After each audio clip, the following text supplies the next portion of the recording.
And if you want to shift over to this side. Yep, yes, sir. Yeah, well, two of you on that side. Let's see if we are. I think there's some people joining us virtually, so thank you all. Good afternoon. Appreciate you being here today with us. I will preview that we have the scheduled press conference, and then I believe we're going to follow on with some new news about the Jenny Lavelle trial that was going on in the courthouse over the past 2 weeks. So I'll start with the case at issue here. I'm Alex Uballez. I'm the United States Attorney here in the District of New Mexico. This afternoon, Xavier Zamora was sentenced to 22 years of incarceration pursuant to a plea agreement with the United States for the killing of United States Postal Inspector Jose Hernandez. On April 22nd of 2019, Jose was delivering mail to Zamora's home when he saw Zamora strike his mother. Jose intervened. Zamora turned his anger towards Jose, struck Jose, and pushed him down before retreating to his house. Inside, he grabbed a handgun. He pursued Jose to his postal unit, and when Jose turned to face him, Zamora shot him in the stomach. Jose Hernandez was a combat veteran who fought for our country in Iraq, but died on U.S. soil. He died protecting a stranger from violence. His selfless courage in the course of his duties embody the highest ideals of the Postal Service and of the federal servants and of folks who serve every day in government service here and across the country. This sentence cannot replace the husband, the father, the brother, and the friend who was taken in this act of violence. And it cannot lessen the grief that Jose's family and friends feel, will suffer, and will carry for the rest of their lives. And so to Jose's family and his friends, we mourn with you. Every part of this case is tragic. The death of a courageous civil servant. Also, the tragedy of someone so young to do a lot of his growing up in prison. By the time he's released, he will have spent more than half of his entire adult life in prison. But when you take a life, your youth will not absolve you of responsibility. Your violence will be met with consequences. And so the people of New Mexico are tired of senseless violence. Like Jose, they're ready to stand up. They're going to stand up to bullies. They're going to defend our community. And when our federal employees, when our community members, when our citizens stand up, we will stand up for them. Know that every day we, at the U.S. Attorney's Office and our partners in federal law enforcement and our local partners at the DA's office and APD, we work to identify drivers of violence and we charge them in federal court. Know that together we will deliver justice no matter what age, no matter your criminal history score, no matter how long it takes. So with my gratitude to my prosecutors, Nikki Tapia Brito and Eva Fontanez, for their unwavering dedication in prosecuting this heartbreaking case. We're also thankful to our partners, the United States Postal Inspection Service, with the assistance of the FBI, Albuquerque Field Office, APD, and New Mexico State Police. As always, we are better when we work together, and this is a tremendous example of how the forces of local and federal law enforcement come together to get justice. I'd like to introduce United States Postal Assistant Inspector in Charge, Greg Torbenson, for some comments. Good afternoon, everyone. My name is Greg Torbenson. I am the Assistant Inspector in Charge for the U.S. Postal Inspection Service Phoenix Division, which we oversee New Mexico. And I thank you all for coming here today. First and foremost, I want to express to Jose Hernandez's family that neither they nor Jose have been forgotten. We have continued to keep you in our thoughts and prayers during the prosecutive phase of this investigation. The sentencing issue today has brought another level of justice for Jose Hernandez. For nearly 12 years, Jose served his community as a U.S. Postal Service letter carrier. During his career, he became friends with many customers on his route and was a beloved employee of the local post office. He was family to his coworkers. He provided a valuable service to his community, delivering letters, medicine, and supplies to those in need or to those who were homebound.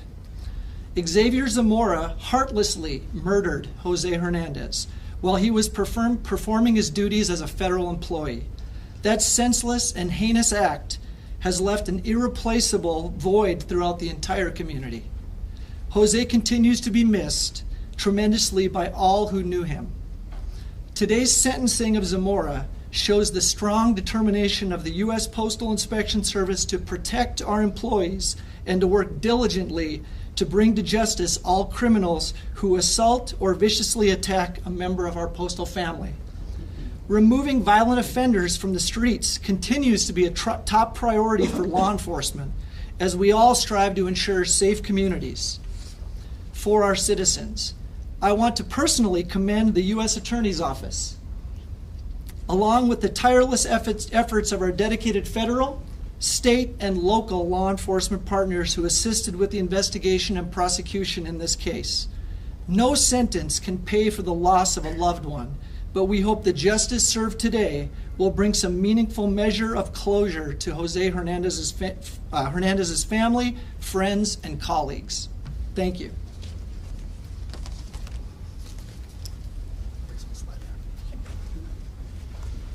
Good afternoon. My name is Amy Caskell, Assistant Special Agent in charge of the FBI Albuquerque Field Office. And I know it didn't happen yesterday, but I'm sure it still feels that way to Jose Hernandez's family. So on behalf of the FBI, I want to extend our deepest sympathies for your loss. In losing Jose, we lost a son, a father, a veteran, a DJ, a Hot Wheels collector, a federal employee, and a friend to everyone with a big laugh to boot. 20 minutes. 20 minutes. That's how long Jose fought and struggled to hold on for those he loved the most, his family. I know that Jose was a man of faith, and sometimes we just have to remember that it's not always on our terms as to why things happen. Jose fought to the very end, protecting others at risk to his own life. Why? I think some of us are just built that way. No amount of time can ever replace the hole left behind when Jose was taken from us, but it's a start. I know all of those in law enforcement will do more to make sure we do better so we don't lose the righteous, and we make sure, like it says in the Marvel comics that Jose loved to read, that the evildoers pay for the harm they cause society. Thank you, and to the Hernandez family, your husband, son, father, he is our hero. Thank you. Thank you, Amy and Greg. We can open up for a few questions. We have the matters indicated to cover. If there's any questions on this one. Yes, ma'am. Stephanie, wondering if is there increasing violence these days toward mail carriers? I'll let Greg speak to it, but anecdotally, I'll say that we have noticed more violence against our mail carriers. You have I don't know if you have any noticed specific. Nationwide, we've experienced an increase in letter carrier assaults, robberies across the country. So postal inspectors, we continue, that's a top priority for us, for everywhere postal inspectors are, to protect our postal employees. That's our #1 mission. Stephanie from KOET. I'd like to know a little bit about what the plea agreement was like. You mentioned 22 years. How was that settled? Sure. I mean, so it was what we call a C1C, 11C1C plea agreement, where the term of incarceration was agreed to. He pleaded guilty to 2 counts, being second-degree murder of an employee of the United States, and then using and carrying a firearm in furtherance of that act.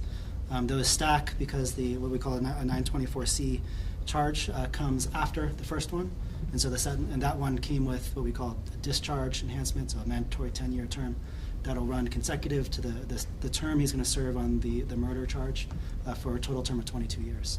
And then one other question that I had. So do those 22 years begin now, or does it take into account the time since this happened? You get credit for time they served in incarceration against the sentence, as all criminal defendants do. Towner from KOB. I wonder if you could go over what the maximum sentence was and compared to the plea deal, what time you actually served. Sure. So these charges, you can actually serve a term up to life, any term up to life. The mandatory minimum on the 924, as I indicated, was a 10-year. Okay. However, the guideline analysis on this would have recommended a sentence, I think, within I don't know, maybe a score of months above. And so this is pretty close to what the recommended sentencing guidelines would have recommended. Thank you. Yeah. Yes, sir. What message would you give to people that may have their tempers flare and want to assault a federal employee like a postal service? That, you know, that there's going to be consequences to it. Yeah, I mean, so this is what we've been doing at the U.S. Attorney's Office with our federal partners over the past year, over several years now actually, which is partnering to identify drivers of violence. It's across the board, and it's not just federal employees. But know that the response here is a great example of federal response when a federal employee is attacked.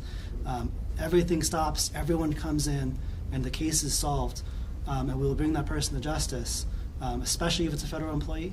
But really, you know, we are prioritizing here in this office all acts of violence against our law enforcement officers, against our task force officers, and against our citizens here. Yes, ma'am. Why was this case so important for you guys to step in and prosecute? So any assault on a federal employee is going to be one of our main areas of focus. We will protect those that walk our streets, especially postal carriers, who, as you know, daily are exposed to every member of the public in the course of their duties, doing really a vital function for our nation.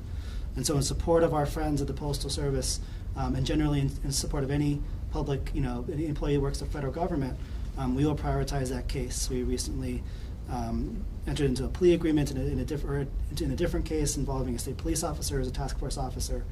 We regularly focus on these types of offenses. So did this case spur the Postal Service to put in any type of new rules and regulations to try to make sure this doesn't happen again in terms of mail carriers and their duties? So we always have a prevention message for our postal employees. Be a good witness is what we describe for people to report stuff to us. We also encourage the communities. Also, if there's something that they see, to reach out to your local law enforcement or reach out to us at our hotline number. So, you know, that's something that we've done through all of my career with the inspection service, is that we're preventative and make sure our employees are safe while they're out on the street. Can you speak to the delay? I know this was a couple weeks ago when you had the sentencing, but the defendant had some questions or concerns or confusion. Can you kind of just speak to why that happened and why we attended? Sure, I can't really talk to the defendant's confusion other than what he said in court, which was he didn't understand. He said he uttered the same words today after the sentence was imposed. But I know that they also referenced in public court, and I can't get too much into it. But what was referenced in court was the transfer proceedings that moved him from a juvenile to an adult, and the court's determination over a lengthy process that he was capable of understanding the plea agreements that he entered into and the consequences he was looking at. And so I think the court today, even faced with those statements, found that he was capable of understanding the agreements he entered into and what he was facing.